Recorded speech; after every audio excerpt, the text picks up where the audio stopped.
Hey, what's up everyone? Dante Sparkson here. And before the video starts, just letting you guys know that this is a free part video combined into one. So with that said, grab your popcorn, grab your snacks and your drink, like Pepsi for example, and sit down and watch the full feature video of my first review of Super Smash Bros. For Nintendo 64.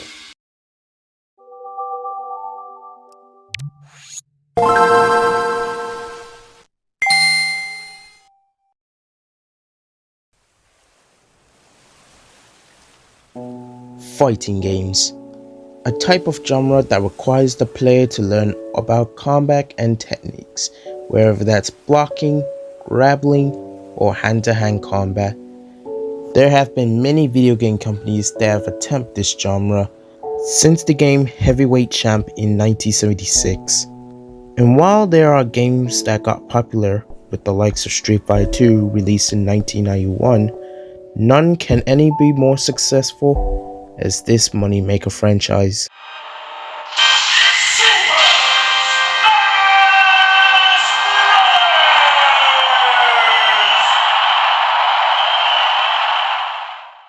Super Smash Bros., the biggest franchise by Nintendo. If it wasn't games like Mortal Kombat or again Street Fighter 2, I mean, let's be real here, who even remembers the first Street Fighter game besides longtime fans of the series? It was Smash Bros. That got everyone's attention. The Smash Bros. Series is remembered for having a huge roster of characters from several Nintendo franchises, but starting by the third entry, they later began adding third-party characters.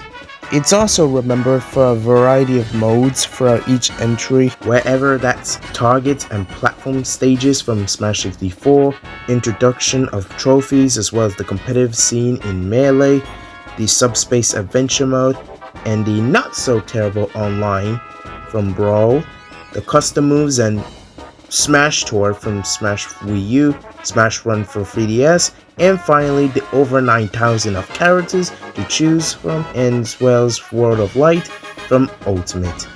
And those are just examples. I barely touched the surface of the amount of content throughout each entry, but today I want to take a dive look at the one that started it all, Super Smash Bros. For the N64. From what I can tell, this entry is a interesting one to say the least, or in any case a mixed bag by fans. While some consider it a good and underrated installment in the Smash series, especially when this is the game that kickstarted this whole crossover franchise, many consider it a janky, unpolished mess that has aged poorly and not worth playing. Is this true? Is Smash 64 not just a good Smash game, but a good game in general? Or we're just blind by our own nostalgia? And if so, are people right to call it a terrible game? Well, after doing an LP on this game, as well as 100% completion, playing every region of Smash 64, as well as analyzing the gameplay of Smash 64, I think I have the answer for all of it. So the big question is Smash 64 still worth playing to this day? Well, it's time to find out. Ladies and gentlemen, I'm Dante Sparkson, and this is my review of Super Smash Bros. For the Nintendo 64.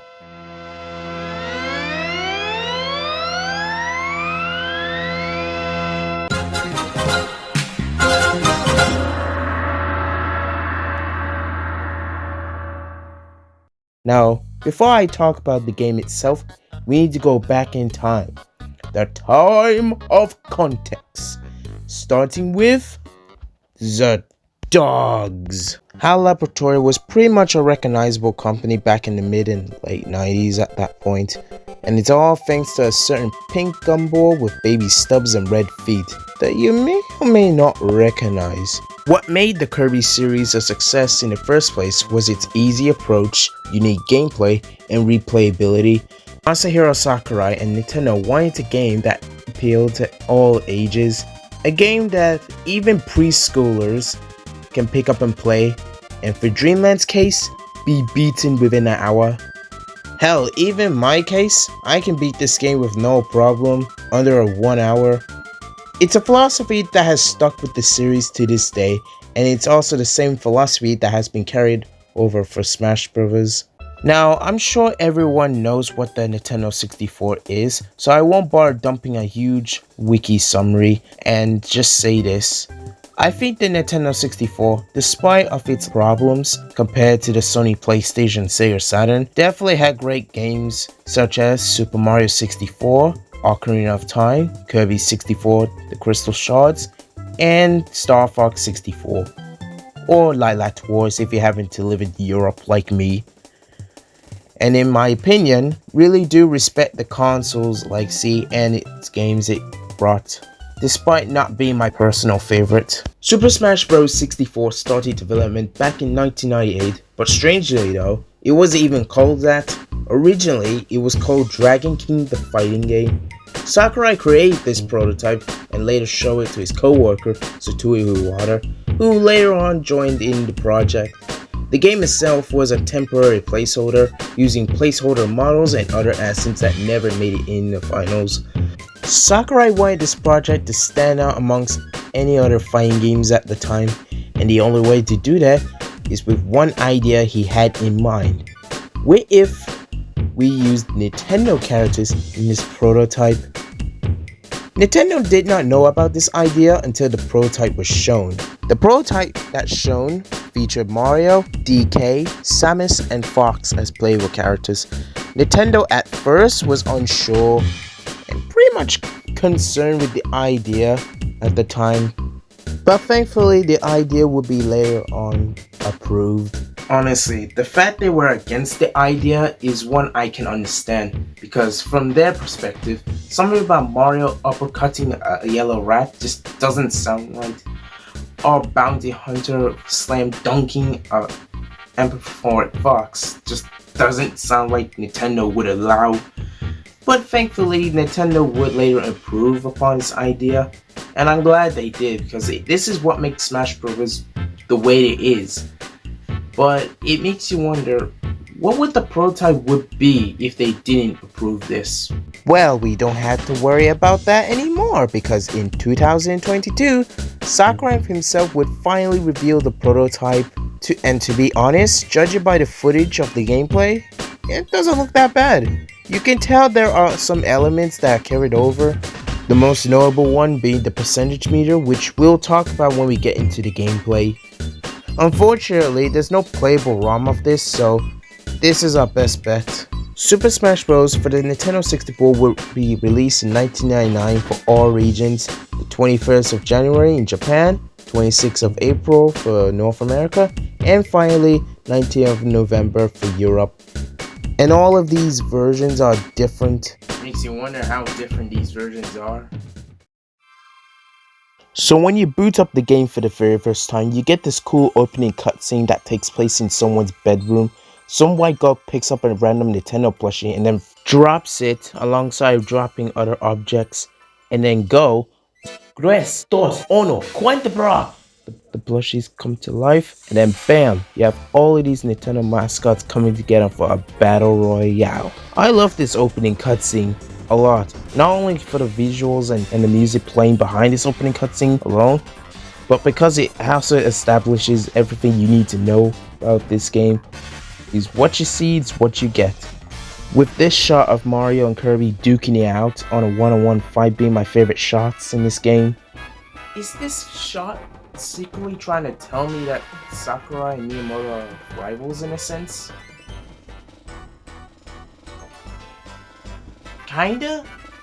The 8 main characters clash together, we see 4 hidden silhouettes, and then the emblem.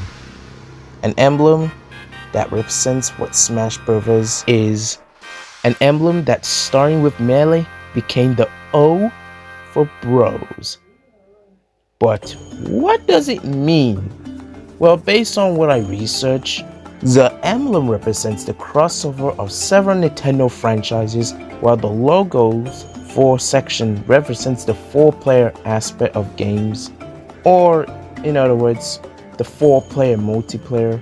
Smash 64 is the only Smash game in this series to feature the characters as plushies or dolls, because future entries, starting with Melee, They will be later represented as trophies until Ultimate exists and then change them into spirits. Moving on, it's finally time we talk about the first thing we see, the graphics. I think the first important question we need to answer is, how well does Smash 64 hold up visually? Now, I'm aware that 3D games during the 5th gen of consoles are going to have some rough around the edges in terms of visuals. I mean, as charming as some games look, we gotta admit ourselves that most of them don't really hold up very well in today's standard. But for Smash Bros. 64's case, the answer is yes and no. Before we get to the negatives, I want to talk about my positives about the graphics in this game. For one, the game looks very damn colorful. Any environment you fire around on, whether that's Hyrule Castle or Kirby's Dream Land, aren't too shabby to look at. On the technical side of things, this is the only N64 game that actually runs in 60 frames per second. In fact, it runs in 60 FPS pretty much everywhere in the game. The only 64 game I could compare it to is Kirby 64 Crystal Shards, another game made by HAL Laboratory, which that game came out 1 year later after this game. That game also ran in 60 FPS in the cutscenes, because during gameplay it's capped to 30 FPS, which isn't a bad thing considering they were improving the technology with the console. So to compromise, they had to keep the game capped to 30, so no technical problems there. The best part about the frame rate in Smash 64 is that I never came across any frame drops that dips below 50 or 30 frames per second. It's very consistent. Now, this next pick has nothing to do with the game itself, but I wanted to mention the box art and its art direction. I like how in this entry they go for more of a comic book style with these characters, and all three of these box arts look pretty damn solid. My favorite has to be the Japanese box art, which pretty much further highlights the whole comic book style that Smash 64 is going for. Now, as much praise I've been giving Smash 64 in terms of its graphics and visuals, that's not to say I have some negatives with that topic. For one, the character models are, let's just say, hit and miss, and that's putting it lightly. You got characters like Donkey Kong and Falcon that look pretty much off, and then you got character models like Master Hand that look better than anything else in the game. Character animations can look very stiff, and sometimes questionable too, like why does Mario and Luigi look like they're suffering from a heat rash every time they throw a fireball? Then there's the inconsistency of items. You get items like the hammer, the home run bat, the ray gun that are modeled in 3D, and then you get stuff like Pokeballs, which is just 2D sprites. The textures like the flowers and trees in Dreamland are also for sprites, but to the game's credit, considering that you'll be mainly focusing on fighting your opponents all the time, they're not somewhat noticeable. I understand why they did this due to the limitations of the N64's hardware. As such, it is pretty noticeable when you're looking at the textures. Not necessarily distracting, but very noticeable when you're going on your way. Sakurai would later state in one of his reviews that all of this was done to keep the game smoothly running in 60 FPS, because if the developers were trying to add more 3D polygons, the game would not run smoothly as they wanted to. Sure, it would have made the game look more detailed, but it would have made the game run like shit. When it comes to music, the soundtrack for this game is pretty good. Hirokazu Ando, who is known to compose music for the Kirby series, returns to the studio to compose more music for Smash 64, featuring remixes and arrangements from fan-favorite Nintendo franchises like Mario and Metroid. All the remixes are pretty great. Standouts to me are the Gourmet Race from Kirby Superstar / Fun Pack, the main theme from Star Fox 64 / Lilac Wars, the overall film from Mario, and finally the Legend of Zelda main theme. As for non-remix tracks, standouts to me are the bonus game theme and the character select theme. Speaking of that one, I will say, as someone who grew up with Smash Bros on the Wii U, which that is my first exposure to the Smash Bros series, Hearing the character select theme for the very first time, I had no idea that Smash 4's results screen is a remix of this. You know what, I think I should mention this too before we talk about the gameplay. The menu theme in this game. You know how future Smash Bros games, since Melee, every main theme gets you hyped up in some capacity? Smash 64, however, the menu theme is very different of its tone. It's more atmospheric, featuring clattering sounds as if the game has been prepared. In other words, as if a music band has just been setting up the instruments or just playing with them. If that makes sense the way I put it.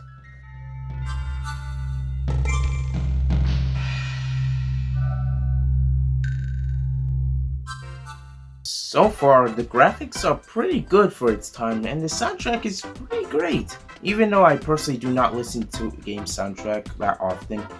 But how does the game hold up? Well, let's dive into that. It's time to talk about the controls. Smash Bros. 64 is a very simple game to play. You move left and right with the joystick, jump by using the C buttons, and finally attack with the A and B buttons, with the A button being used for standard attacks, while the B button used for special attacks. You can use the Z and R buttons to grab your enemies and throw them away. You can also use the Z and R buttons to block or dodge your enemies' attacks. As for the L button, well, you can taunt. Yeah, that's it. Your attacks can change depending on the direction of inputs. The same thing applies of your special attacks and throwing your opponents. Now, while all this sounds a lot to digest, take my word, it isn't as complicated as it sounds. In fact, all of these things are very simple and natural to learn. In fact, you can learn all of this with the tutorial. If you don't press anything during the title screen, the game will take you to the tutorial scene. In fact, the simplicity of the controls is what Sakurai's main goal was. He wanted Smash Bros. To be an easy pick up and play game, but also hard to master in terms of skill. The problem with fighting games back then is that the only way to win a fight and get good at it is to button mash your way through. In other words, games like Street Fighter required specific buttoning inputs to activate special moves, while newcomers will just breeze through it by just button mashing. Smash 64 is not like one of those games. While the mechanics still have depth, as I said already, it manages to become simple and learn, with only the challenge comes down to mastering your skill. In the game, you have a percentage meter. The higher the percentage is, the more chances you can finish your opponent off with a smash attack. One of my favorite things to do in this Smash Bros series is to see how high I can chain up combos and keep it going, but I also know when and where is the perfect time to use the right move. Every character plays the same, with the only difference being their special attacks. And speaking of characters, I think it's time we get into the next topic, the characters. Smash 64 has 8 characters, 12 in total if we're including the unlockables, and each brings something different to the table. We'll be going through the 8 main characters first and their pros and cons, so let's not waste any time and get into that. Starting with Mario, an all-around character that has great balance of offense and defense capabilities, but unfortunately has limited range compared to the higher tier characters. Donkey Kong, a very heavy, strong dude that can move while holding boxes, but easily the worst playable fighter out of the main 8 due to his size. He has slow, predictable attacks and has the worst vertical distance recovery. I only play him for laughs. Link, a sword fighter that has a versatile arsenal and very defensive, but unfortunately has slow ground speed. He's up special, while not as bad as DK's or B in terms of recovery, is still pretty awful. Actually, no, scratch that. At least DK's or B can cover horizontal distance. Link can't do both. It's much more better if you put it to use on the ground rather than the air. Next up is Samus, very heavy yet floaty, distant horizontal recovery, and arguably has the highest raw damage output in the game. The problem with Samus is that she has no reliable grounded or aerial options for approaching, and she's among the least mobile characters in the air due to her floatiness. Next up, Yoshi, a character that lacks an up special to recover but more than makes up for it for its great aerial attacks. Kirby, easily among the strongest characters in the game. He has surprisingly long range attacks as well as strong moves and great recovery. His up tier is notably considered one of the best attacks in the game due to his large range, high speed, and good combo ability, and the ability to break shields. Overall, Kirby is just a fun character to play around. It's a shame that this is the only Smash game that is actually very good, because future Smash games, he would be nerfed so hard. Even in Ultimate. Next up is Fox, definitely among the fastest character in terms of speed, but his other onstage moves are either generally lacking in power, predictable, or inferior to his up smash or up aerial. And this is just me, but I swear he definitely has a terrible grab range compared to the other fighters. Lastly, and certainly not least, Pikachu. Like Kirby, Pikachu is known to be the best character in the game. His mobility is among the best, with fast walking, dashing, and air speeds. For its falling speed is slightly below average, along with a recovery on the quick attack that covers a long distance while also being unpredictable. Pikachu has projectiles like Thunder Jolt and Thunder, which is notable for being a KO near upper blast line very early. Thunder Spike technique can easily set this up.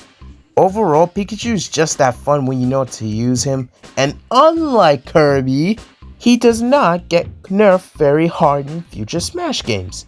Honestly, the Smash 64 tier list pretty much speaks for itself on how good these two characters are. And there you have it, all the 8 main characters. Of course, there are their unlockable fighters, but we will get there, don't worry.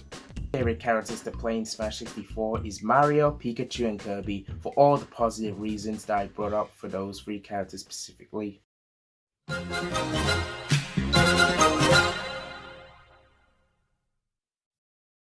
Hey, what's up everyone, Dante Sparkson here, and before I let the video continue, I just want to say if you guys enjoyed this video, please subscribe right now for more video game reviews like these in the future.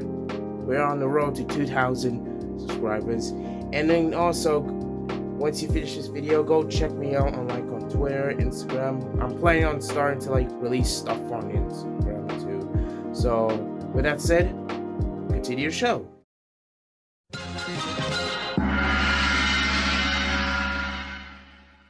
Next thing I want to talk about are the items. Inspired by Mario Kart in some fashion, items will appear out of thin air, which can range from a Pokeball, a hammer, beam sword, ray gun, and of course, the iconic home run bat that makes the iconic sound of Smash Brothers. There are even some items like the Star, Maximum Tomato, and Heart Container, which can benefit you a chance to survive, and all they can be contained in a capsule or crate. Take my word, don't throw them close to your opponent because you never know there may be a bomb inside. Just chuck them from a safe distance. Since we got the gameplay covered, how about we talk about the modes in Smash 64? We got 1 player and versus mode. Start with 1 player mode. This is the mode that most single players will choose between the two. This mode is more of arcade mode. Pick a character, beat up some fighters, do a bonus round, then beat up more fighters, do another bonus stage, beat up even more fighters, then beat the crap out of Meta Mario, race to the finish, beat up some ugly polygon team, and then ending the battle with Master Hand. It's a great mode by concept, and I do like how each character have their own board, platform, and break the target stages. These modes not only test your skill, but they also serve as a tutorial on how to use that character effectively. I say it's a great mode concept wise, but the execution leaves a lot to be desired, unfortunately, at least in terms of variety, because future Smash games will add in random elements to classic mode. It's always the same playthrough no matter what character you're playing. Your first battle is always going to be against Link, then you fight Giant Donkey Kong in the middle, then you fight Metal Mario, and boom, Master Hand. Like I said, it's the same thing. Even playing as the lockable characters, it never changed things up. I mean, granted, there are some differences, but they're very minimal, like having different teammates and one of the last Kirby's always using a different hat. But aside from those, that's it.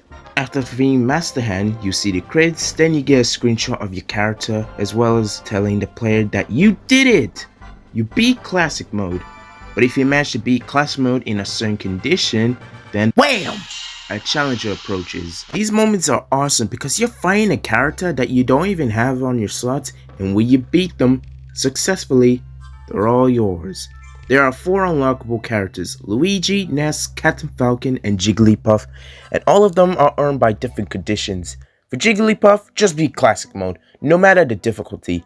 Captain Falcon, beat Classic Mode under 20 minutes. And while I'm on that, I recommend playing Classic Mode on very easy for your first time to get accustomed to the controls, by the way. Ness, complete normal difficulty with 3 lives, no continues. And Luigi might as well be the interesting one because in order to unlock him, you gotta complete target tests as the 8 main characters. In terms of differences for these unlockables, I mean, Luigi is straight up a clone of Mario. The only difference is that his down B pushes away enemies rather than keep them in to rack up damage. His fireball floats in the air rather than bounces on the ground, and his up B is way powerful if you manage to connect a hit properly to your opponent. Jigglypuff on the other hand looked like if the developers just repurposed Kirby's model but made her lighter and floatier, which makes sense for a balloon Pokemon. Captain Falcon, who like Fox, is very fast. In fact, I think it goes without saying that he really is the fastest character in the game. And Ness is an interesting one. He didn't seem so easy to develop, but at the very least bring good concepts like having PK Magnet. Not only it's very useful to protect yourself from projectiles, but also heals you. But I will say, trying to aim PK Magnet can be very finicky at times. And that is all the characters in the game. While the roster is very small compared to other fighting games, especially future entries, it's a well-rounded, well-balanced selection of characters overall. I always play as Ness the most out of all the 4 unlockables in Smash 64, but I don't mind playing as Luigi and Captain Falcon from time to time. Since we got all the characters over with, let's talk about the stage selection. Because as great as playing these characters, it would mean nothing if the stage themselves aren't fun to play around with. And thankfully, this game does not disappoint in that department. While 8 stages, technically 9 if we're adding the unlockable one, it is a pretty small selection. The stages themselves are well designed at worst. At best, it can bring something interesting concepts and can be very fun to fight your opponents on. So let's go view the stages one by one. Ready? Peach's Castle. Personally, not really my favorite. I'm not a big fan of the bumper place above, and honestly, the stage itself is too small for my liking. Congo Jungle. Good stage. You got platforms to climb up above, and doesn't feel cramped as Peach's Castle. The only answer you just need to avoid is the barrel that is below the stage. If you just so happen to land on the barrel, make sure the arrow is pointing up or else you end up killing yourself like a dumbass.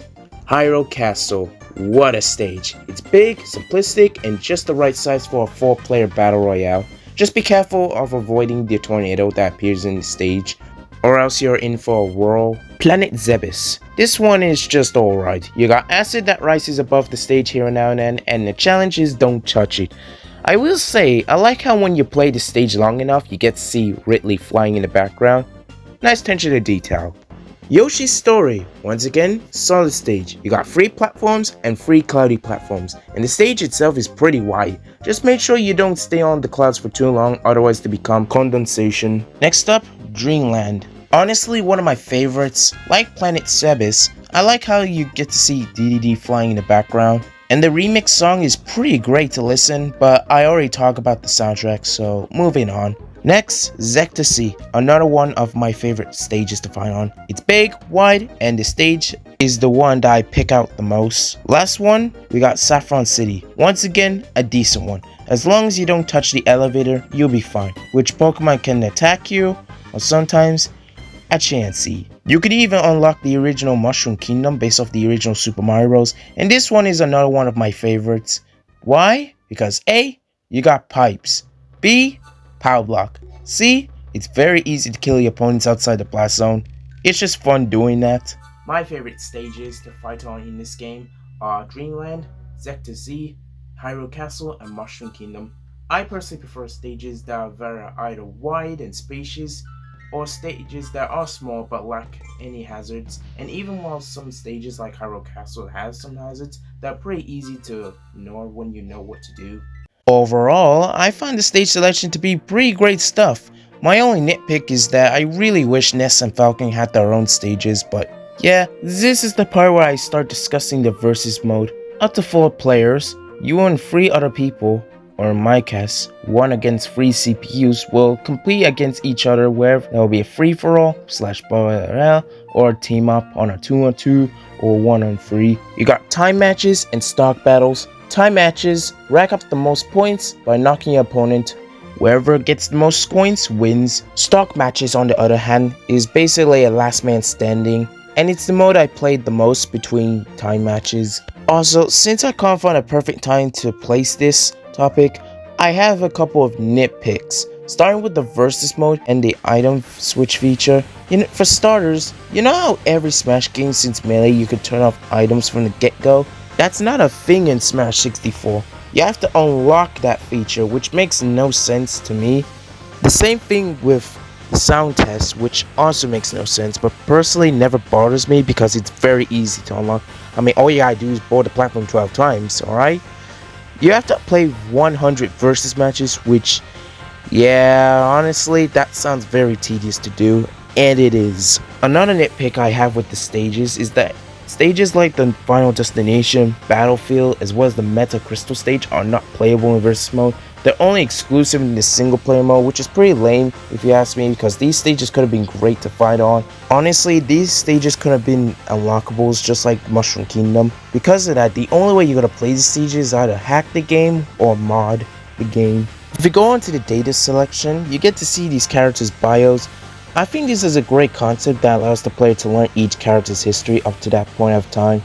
However, some of the choices of the games they pick are kinda strange. Like Mario, for example, you got Super Mario Bros, which makes sense, Super Mario Kart, which is alright, and Mario Kart 64. Why 2 Mario Kart games, Nintendo? Would it make more sense to include Super Mario World or 64? I don't mind if we're going for the whole 1 game per console selection. Until I discovered they didn't even bother going with that same philosophy with Kirby, you lazy bastards. And do I even have to mention that Pikachu's bio is basically just a copy and paste of the Pokédex? I mean, that would be fine if the other Pokemon, Jigglypuff, didn't have her own original bio. One final nitpick, and it's a positive one by the way, is I like how all the character selection, the 8 main characters at least, every character is set up in a chronological order. Watch that? You don't see it? Well, look at it now. Now, as far as I've been praising Smash 64, and all of those complaints that I just mentioned are just nitpicks, I'll be glad to share actual criticisms with you guys. I already mentioned how blocky and poorly aged the character models are, as well as the lack of variety in classic mode. I didn't talk about the gameplay problems, more specifically the controls. Now I want to state it clear that Smash 64 is still a playable game, it's just not as good as its successful in terms of control. In any words, it's good, but not great. When people describe the controls of Smash Bros. 64, the most used words that people describe, from what I can tell, are slow and clunky. And I can see new veterans or players who haven't played this game for a long time going into Smash 64 will cause some adjustment. With that said, I can definitely agree that it is slow, but clunky on the other hand is not the word I would personally use to describe the controls in the game. To me, it's slow and floaty. It's difficult to explain how the controls feel because you have to play the game yourself to understand where people are coming from. I say slow because I agree that Smash Bros, or at the very least this entry, ain't your fast-paced fighting game like many others. Fully is another word I would use to describe the controls.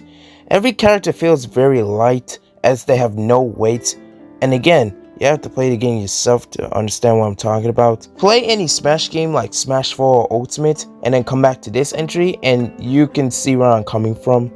With that said, one of the biggest problems of Smash 64 to me, and maybe it's because I'm just spoiled by future entries, is that once you unlock everything, there's really not much to do for the single player. Future entries will bring way more content for the single player to do, whether that will be adventure mode, a multi-man Smash, or online. But for Smash 64's case, You could experience everything within just a day. Of course, unlocking everything will take a hot minute, but I think the game's strong suit has to be the multiplayer. I think it's safe to say that Smash Bros, no matter which entry, is way enjoyable and fun with friends than single player stuff. So for Smash 64, you need the multiplayer to gain more fun. And unfortunately for me personally, I don't have any friends who play or own Smash 64, so I'm stuck playing the game by myself. Because of this, Smash 64 can get downright boring when playing by yourself. Alright, after all of my criticisms of this game, I think it's finally time to give my final thoughts. So as far as the question, is Smash 64 a good game? To be straightforward, my answer is yes, it is. Now yes, there are problems with this entry which makes it very hard to go back compared to the recent entries, but I think when looking past these problems, you can still get some enjoyment out of this title. The graphics, while not the best that the system could put out, is still decent for its time, and the soundtrack is filled with great remixes. Again, this is the only N64 game can run at 60 FPS in gameplay. And it does make this game stand out compared to other Nintendo 64 games. Classic mode, while pretty bare bones compared to its successor, is still fun. In fact, I find it more fun to speedrun than play it normally. Break the Targets aboard the platform are great side modes to change up the pace, and the gameplay is more than above playable. The only criticism I have is 1. The lack of content. When it comes to the overall gameplay, I think Smash 64 holds up. Now then, would I personally prefer this entry over any future installments? Honestly, no. As much praise I've been giving Smash 64, I am not recommending this entry over any future entries. If you want a polished bread and butter experience, then you're better off with a game like Smash Bros Ultimate. And if you want to play Smash Bros with single player content alone, then you're better off with any sequel past 64 to spend more time with. With that said, I still personally don't mind coming back to Smash 64, and I can still have some fun with it. I mean, yes, admittedly, I do prefer other entries like Melee and Smash 4 on Wii U. In fact, the improvements that those games made is more reason why Smash 64 gets played less and less, not just by me, but other fans of this franchise. When I do come back to Smash 64, I'm having a good time, to be completely honest. So again, is Super Smash Bros. On this Nintendo 64 worth playing? I would say no. But to those who are open-minded, willing to put up with all the problems from this entry, I think you can still get some enjoyment out of it. Overall, Smash 64 is a great game to play to this day, and it may be outdated in some areas, but I personally don't mind coming back to it. But outside nostalgia and looking back how the series started, there's no reason to play Smash Bros on Nintendo 64 outside of seeing how the series started out. Super Smash Bros on Nintendo 64 was generally praised by many positive reviews, most of which goes towards its multiplayer mode, music, and its original fighting game style. It was also praised by its also simple learning curve. The game was sold about 5.55 million copies worldwide, and it will also receive a Player's Choice. Sakurai and Terwata knew they had something going for, because in 2001 or 2002 in Europe, Nintendo's next generation console, the GameCube, will receive this: Super Smash Bros. Melee. This game is a GOAT, not just for Nintendo, not just for Smash Bros, but for all fighting games in general. Will I ever give my opinion on this game at some point? The truth is, I'm not sure. I guarantee it's not this year. But I can show you this: Smash 64 did well to get its sequel, obviously. And in fact, if people to this day still like this game, in general and competitively, how wrong can that game go?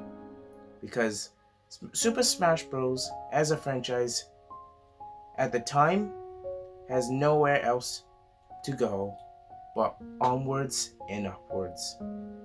I personally like Super Smash Bros. On Nintendo 64, and I'm sure I can going to play that game at least once a year, even though I prefer some of its sequels. Also, there's a whole bunch of things I wanted to mention, but I couldn't due to not find the perfect timing to add them in the script, so I'm just gonna blast through these. 3, 2, 1, go. So in the Japanese version of Smash 64, the hit sound effects are completely different. It's more punchy and cartoony than the international version. Personally, I prefer the Japanese version of the sound design, but I think the international version is just more satisfying. And this is the only Smash game with classic mode you're given the option to select a timer or not. It's a weird feature, but a feature I kinda miss nevertheless. Did you know Jigglypuff is the only character in this game to have 4 different voice actors in each region: Japanese, English, French, and German? In some regions, items like the ray gun, sword beam, heart container, / maximum tomato sound completely different in the Japanese and PAL version respectively. Also in the Japanese version, Luigi's up special doesn't make a home run bat sound which hits an enemy correctly, which is pretty lame because in my opinion it sounds way less satisfying to pull off because of it. By the way, can we all agree that Smash 64 is the best commercial in the entire series? I mean, don't get me wrong, I love the hand-drawn style in Smash Bros. Ultimate, but this is more charming in my opinion. And finally, the Smash Bros. Remix, a mod that expands upon Smash 64. I haven't played it, but I heard it kicks ass. See ya!